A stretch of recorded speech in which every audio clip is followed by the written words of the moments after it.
që punë tona së ndalën dhe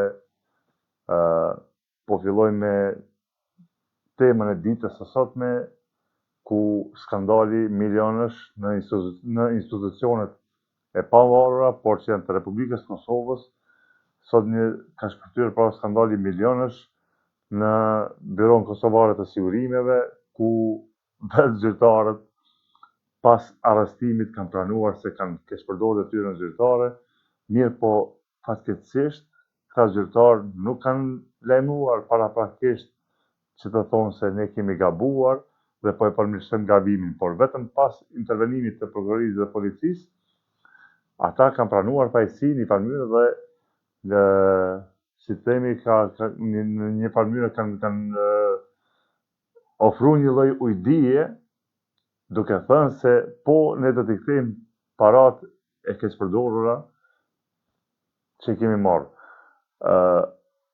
Me që të dashur kudo që jeni, mendojmë që emri vetting po bëm punën e tij kudo. Pra, që në emisionin e parë kemi lajmëruar se do të merremi kryesisht me krimin e organizuar në institucione dhe kundër atyre që bëjnë vepra të ndryshme që keqpërdorin detyrën zyrtare dhe jemi në shërbim të qytetarëve për interesat të qytetarëve, për interesat të shtetësisë të Kosovës. Nuk do të heshim asnjëherë, do t'i jetësojmë të gjitha ato dëshirat të zjarrta të qytetarëve për t'i denoncuar krimet e organizuara kudo që janë në çdo institucion dhe nga çdo individ. Pra, sot rasti i BSK-s, Byros Kosovare të Sigurimeve, ka bërë që të punohet shumë gjatë për të arritur të një rast konkret ku morën pjesë më shumë se 400 polic. Mirë po vlen të theksohet se personat e përfshirë në këtë ngjarje, ata që realisht kanë kryer krimin organizuar, ata nuk e kanë pasur frikë ligjin asnjëherë. Dhe nuk e kanë menduar asnjëherë që do të ketë ndëshkueshmëri ndaj tyre. Kemi shumë raste kur qytetarët paraqesin ankesa të ndryshme, por këto ankesa nuk merren për bazë nga institucionet ligjzbatuese, në këtë rast prokuroria dhe policia. Gjykata është një shtyllë mesme e vlerësimeve të procesit, e cila vendos mbi bazën e fakteve. Mirë po edhe te gjykata ka akoma gjyqtar që nuk i plotësojnë ligjshmërisë, nuk i plotësojnë ndëshkueshmërisë. Në Kosovë deri më tani që prej ditës lirimit po hajde për llogaritim që nga koha e pavarësisë Kosovës e pastaj mbikëqyrja e pavarësisë Kosovës 2 vitet, e mbikëqyrjes pavarësisë Kosovës ku kemi pas rastin gjyqtarët të gjithë ish gjyqtarët të përjashtohen një herë nga procesi i gjyqësorit dhe të kthehen përsëri në punë sepse nuk ka pas gjyqtar në atë kohë. Mirë po sot kur kemi kuadra të reja, kuadra të mira, kuadra të përgatitura me ligje ndërkombëtare, jo vetëm me ligje të Kosovës, po edhe me ligje ndërkombëtare, me njohës të mirë të fushës të ndarjes drejtësisë, ne mendojmë që rasti i Byros Kosovare të Sigurimit të ndodh, domthonë një aksion i tillë të ndodh edhe ndaj gjyqtarëve, edhe ndaj prokurorëve, edhe ndaj policëve, edhe ndaj gjithë atyre që heshtin përpara padrejtësive, sepse vepra penale shkaktohet me 2 lloje, në 2 forma, qoftë me veprim, qoftë me mosveprim. E tek ne për shembull shumica e veprave penale nga zyrtarët shtetëror bëhen edhe me mosveprim. Kemi raste kur për shembull qytetarët, por edhe në mediat kemi raportuar për krim të organizuar të formave ndryshme, qoftë për ato forma për shembull të keqpërdorimit të mjeteve të parasë publike, qoftë për format e kredisë të tipit kinez, dhe akoma për shembull qytetarët nuk kanë marrën ndonjë lajm konkret. Kemi pasur raste për shembull kur qytetarët janë keq trajtuar nga organet ligjzbatuese. Dhe zyrtarët ligjzbatues kanë bërë heshtjen, nuk kanë folë edhe pse që nga viti 2021 apo 22 më zgabofsha, është ligji i sinjalizuesit. Pra, çdo zyrtar shtetëror që e din që ka keqpërdorim të detyrës zyrtare nga një person tjetër, apo edhe më tej nga një grup i caktuar njerëzish, ai zyrtar përmes ligjit për sinjalizim, pra duhet të lajmërojë dhe është i mbrojtur. Pra kemi shumë raste në Kosovë ku keqpërdorimet e detyrës zyrtare janë bërë nga persona zyrtarë për shkak se ata kanë menduar se janë vetë ligji, janë të paprekshmit e shoqërisë.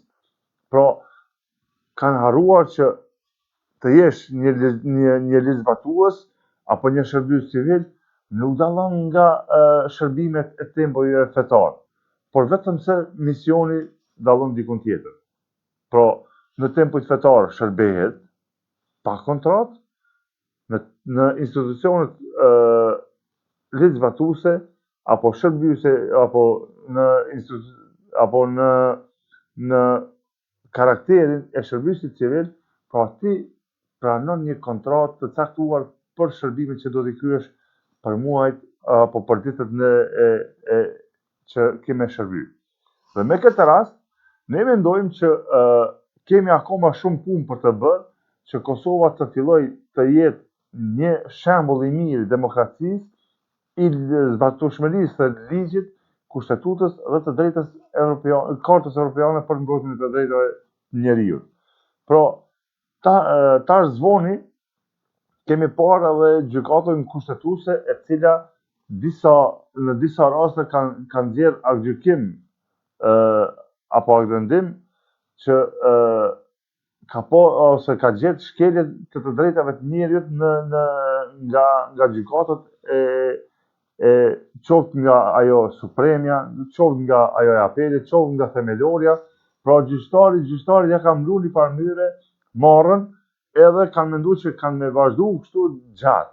Tash kur gjykata kushtetuese për shembull nxjerr një aktgjykim që thotë janë shkelur për shembull të drejtat e njerëzit në këtë aktgjykim, nuk ka pas gjykim të drejtë.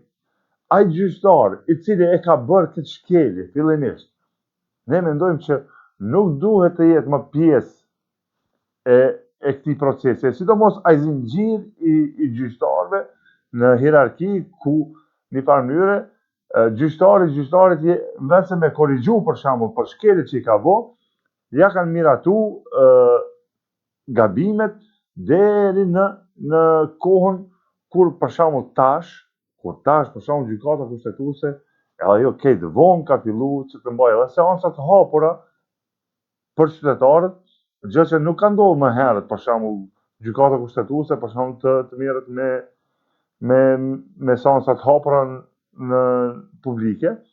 Madje kemi pas raste kur ka thënë se kemi një aktgjykim nga gjykata kushtetuese ku thotë se gjykata kushtetuese nuk merret me çështjen e të drejtave të njerëzit. E bazë e gjykatës kushtetuese pikërisht është ligjshmëria dhe respektimi i të drejtave të njerëzit. Pra, në momentin që shkelet të drejtat e njerëzit, shkelet edhe kushtetuta. Sepse çdo njeri është i mbrojtur me kushtetuta dhe me ligje. Andaj, ne mendojmë që veprimet e sotme të prokurorisë Prizrenit për kapjen e këtij grupit kriminal duhet të zhvillohen hetimet edhe në sektorët e tjerë, për shembull ku ka pasur keqpërdorime dhe ka alok keqpërdorime të detyrës zyrtare. Dikun, sipas njoftimeve që kemi nga prokuroria, janë rreth 39 persona të arrestuar në këtë proces. Domthon, basisja ka qenë e nivelit gjon, mirë po, çka ka ndodhur akoma? Ne nuk kemi informat për shembull se këta persona a kanë lidhje me prokurorin dikon, a kanë lidhje me gjykatën dikon, apo kanë lidhje me politikën dikon. Për të gjitha, ndoshta nuk thuhen në të njëjtën kohë, mirë po duhet të ndjehet i rënqethur secili person zyrtar që ka keqpërdorur detyrën zyrtare dhe të ketë frikë ligjin, sepse është e vetmja mënyrë për të shërbyer me dinjitet. Vjen të theksohet se në qendër të Gjilanit kemi pas rastin makabër të vrasjes në pikë të ditës, mirë po ende nuk flitet asgjë për këtë rast. Pra personat e përfshirë në rast, flitet se disa persona zyrtarë janë suspenduar. Mirë po, a mjafton suspendimi i një zyrtarit për një çështje të caktuar dhe të lihet i lirë? Pra në momentin që ai lihet i lirë, ai ka mundësi të ndikojë edhe në dëshmitar. Ndikimi në dëshmitar mund të shkatërrojë provat.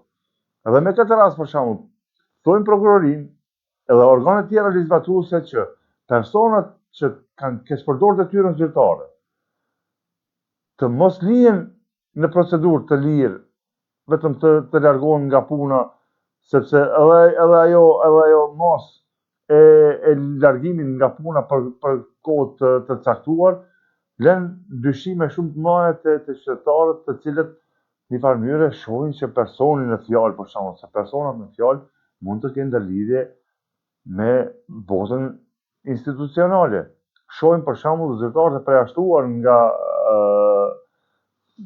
Inspektorati Policor, nga Policia e Kosovës me kërkesë të Inspektoratit Policor, që ata persona bashkëpunojnë me zyrtarë policor shumë shpesh, arrin shumë shpesh bashkë, edhe diskutojnë për gjëra të ndryshme. Pra në një farë mënyrë kanë informatorët e tyre brenda institucionit. Andaj izolimi i tyre mendojmë që do të ishte më i shëndetshëm sikur të vazhdohet me masa tjera të fshehta. E jo të lidh për shembull në një farë mënyrë i lidh, do të veproj si kapadai, ashtu siç ka vepruar edhe derisa ishte në institucionin legjizlatues, këtë rast në polici. Ne mendojmë që punët e mira që janë duke u bërë duhet t'i përshëndesim, duhet të duartrokasim zyrtarëve legjizlatues, të cilët janë me të vërtetë të denjë dhe kanë etikë të punës, duke e ditur që vetëm një njeri i cili do t'i shërbej me ndershmëri shtetit dhe qytetarëve të Kosovës, ai me të vërtetë do të jetë një hero i sardhmes. Miq të dashur, sot u tronditëm nga një aferë e cila ishte për kohë gjatë aty, por u zbulua pikërisht nga zyrtarë shtetëror. Ka shumë raste kur ne kemi denoncuar, apo qytetarët kanë denoncuar rastet konkrete, por rastet të tilla ende nuk janë duke u zhvilluar mirëfilli. Ka raste për shembull ku në policinë e Kosovës, në prokurorinë e Kosovës kemi dorëzuar fakte dhe prova për krim të organizuar të zyrtarëve shtetëror, për keqpërdorim të detyrës zyrtare, dhe kemi pas raste për shembull kur kemi denoncuar edhe gjyqtarë të cilët e kanë keqpërdorur detyrën zyrtare, mirë po sikur e kanë pak si me marrë për shembull me ndjek një zyrtar, një gjyqtar, një prokuror të korruptuar. Ne e kujtojmë kohën kur në kohën e Hashim Thaçit, kur ishte kryeminist në atë kohë, një gjyqtari të Klinës ju pat konfiskuar e tërë pasuria që kishte, madje edhe një vilë të cilën e kishte në emër të një bogjonaku më zgabofsha në Maltëzi. Dhe me atë rast për shembull pat përfunduar ideja apo dëshira për ta kundërshtuar politikën. Pra, politika në një farë mënyrë i kishte në duar edhe policët edhe prokurorët. Sot, secili njeri mund të tërhiqet faqe bardhë duke thënë se unë kam gabuar dhe unë nuk e meritoj këtë pozitë. Janë degraduar jetra të njerëzve, janë prish gjenerata, ju është mohuar e drejta në çdo pore të jetës për shkak të luftës së padrejtë dhe keqpërdorimit të detyrës zyrtare. Kemi shumë fakte, ka shumë raste kur për shembull gjeneratat e ndryshme kanë luftuar gjeneratën tjetër për ta ruajtur një vend të punës. Sot për shembull, gjenerata viteve 80-ta dhe viteve 90-ta, një pjesë e madhe mos thom për 90%, po 75% e këtyre 2 dekadave që kanë lindur, nuk po flas për dekadën e viteve 70, 60 e poshtë. Po flas për dekadën e cila e ka zënë pas lufta, apo dekada këto të cilat u pregaditën apo erdhën në jetë në zhvillim me demokracinë. Pra, dekada e viteve 80 dhe 90 sot për shembull, për shkak të problemeve politike që ka pas ky vend, nuk e kanë, ndoshta 75% i tyre nuk kanë trust pensional, nuk kanë përvojë të punës, nuk kanë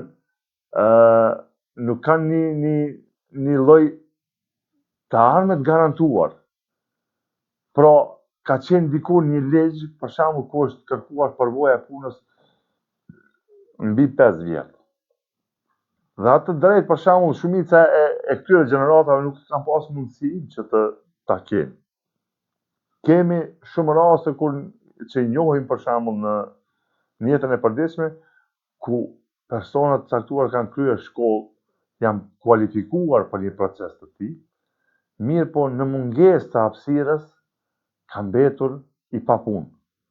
Pra, shteti i Kosovës u ka bërë shumë gjeneratave të viteve 80 dhe gjeneratave të viteve 90.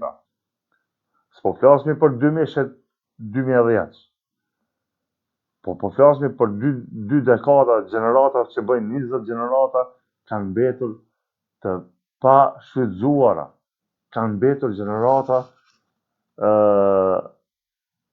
të lëna pas dorës për qëllime apo dëshira të dikujt tjetër.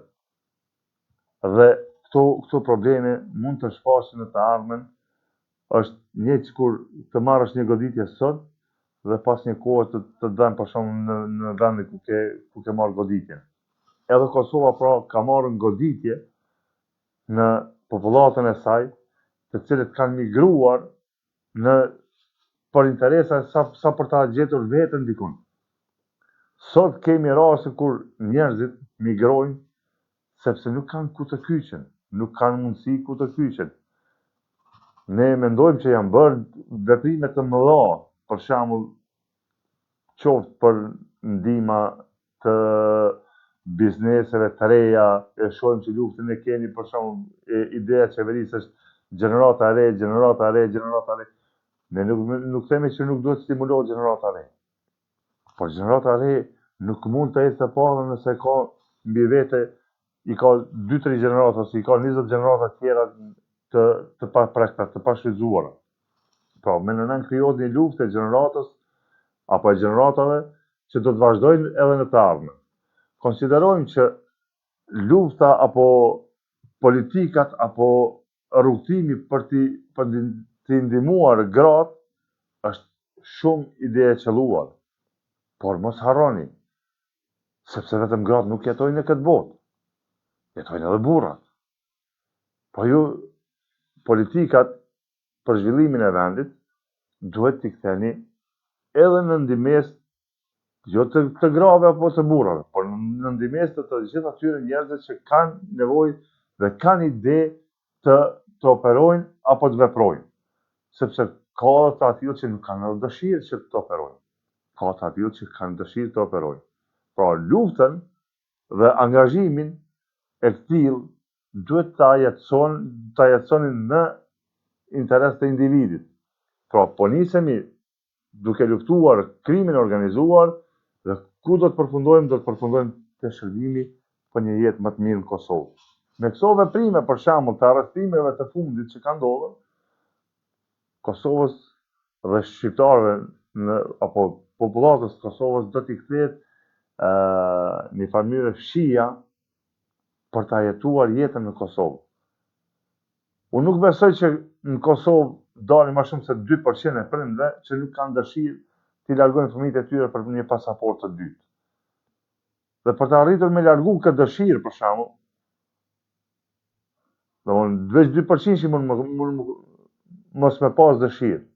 Të tjerët kanë me bërë luftë, për shembull, çdo ditë për me tentu një farmyre me arritën momentin dhe qëllimin që me asiguru fëmijës vetë një pasaport të dytë. Në mesin e tyre jam edhe unë, jo të ati 2%, në të 98%. Pse? Është vetë me arsye, sepse politikanët e përgjithshëm na kanë bërë që të mos kemi dëshirë një farmyre të rritim fëmijët vetëm në Kosovë. Ti kemi mundësit edhe ne fëmijët e tonë t'i largojmë nga këto.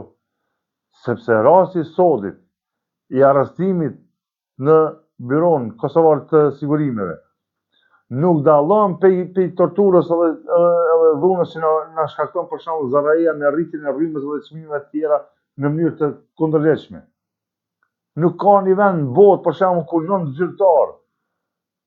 zyrtar ose 10 ose 12 apo sa do që është ai kolegjium aty i zyrtarëve të marrin vendim pa e pyetur qytetarin, të marrin vendim sipas dëshirës së tyre. Nuk ekziston një vend në botë. Zaraia për shembull na ka ofruar tarifa njerëzore në mënyrë të kundërlehtëshme, pa na pyetur fare. Madje edhe sot është e kundërlehtëshme qëndrimi i tyre në një hotel privat në Prishtinë. Pa zyrët e Zaraias në një hotel privat. Cila është logjika? A e kuptojnë ata zotërit sa kushtojnë një natë apo një qira në një hotel luksoz? Kush i paguan ato mjete? Edhe sa kohë për shembull qytetarët tonë duhet me pritën që të ketë drejtësi. Ne mendojmë që pas zgjedhjeve të fundit qytetarët më nuk kanë nevojë të presin, nuk është më e domosdoshme që të pritet. Tash deshën apo s'deshën, prokuror, gjyqtar, polic, të përshtaten sistemit të vullnetit qytetarëve, sistemit qeverisës, le të lëshojmë punën, ka gjenerata të reja që futen në punë dhe japin verdiktin e tyre, mundin e tyre, djersën e tyre në shërbim të qytetarëve. Pra, mendojmë që Kosova tashmë është në prag apo në rrugë të drejtë ku secili mund të jap kontributin e tyre.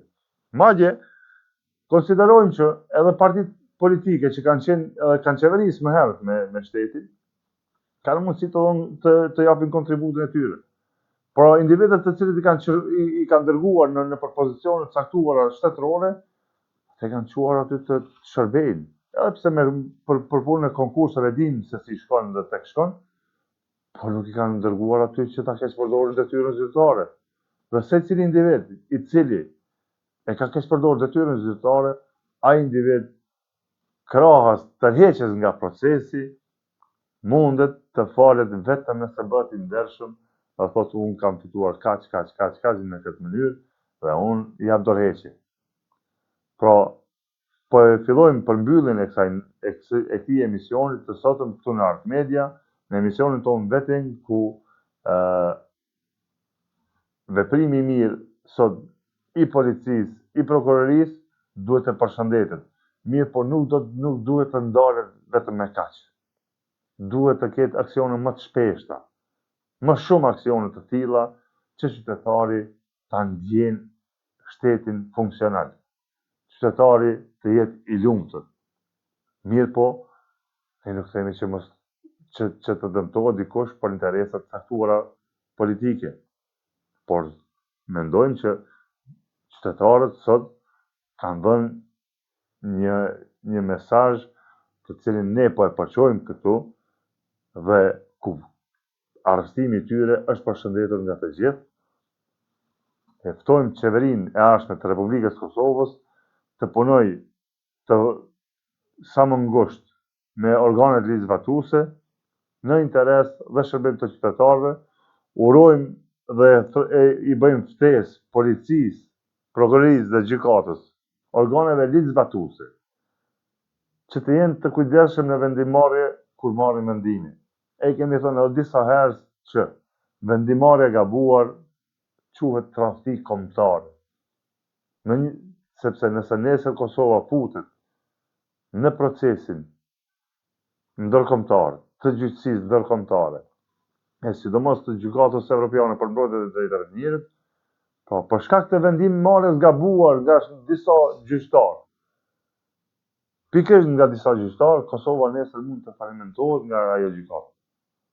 Sepse vendimmarrja e gabuar ka bërë që qytetarit të vuaj dhe nuk ka mjete monetare që mundesh t'ja shërosh plagën një qytetarit të lënduar.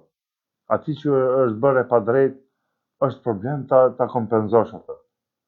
Dhe me këtë rast mendojmë që duhet të kenë kujdes të gjithë kur marrin vendime, duhet të bëhet një vendim, një organizim i të gjithë shoqërisë, që të gjithë të pasojmë nga pak terrenin, aty ku nuk dim të marrim informata, të plasojmë informata, dhe aty ku dim, nëse nuk ka tërheqje, atëherë të goditet krimi.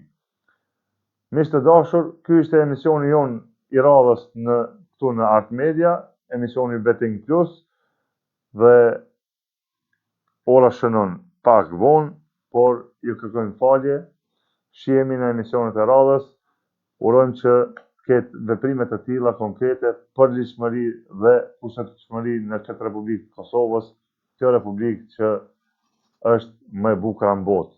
Zoti ju ruajt dhe kudo që jeni, natën e mirë.